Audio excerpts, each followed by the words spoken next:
halkani waa baadiye waa dhul barwaaqo ah caanihii ayay soo maashay hadda waxay isu diyaarinaysaa inay caanihii lusho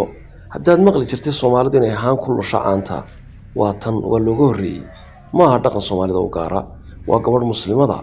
oo ku nool waddanka la yiraahdo Kazakhstan caanihii bay lulaysaa waanay dhamaysay hadda subagii ayay ka saaraysaa wataa burcadkii ayay ka dhuraysaa haantii meel gaar ah ayay ku ururinaysaa waa si la mid ah sida Soomaalida haddaba ku darso dhulkan uu ka barwaaqo baday dhulka Soomaalida imika wataa codkii iyo subagii meel ku kaydisay ninkeedii iyo iyadii ayaa quraacdii waxay marsanayaan subag codcoda oo fresh ah sidoo kale waxay ku quraacanayaan caano lo'aad oo fresh ah oo imika la soo lisay tani waa raaxo adduun waxay joogaan meel aad u qurux badan oo barwaaqo ah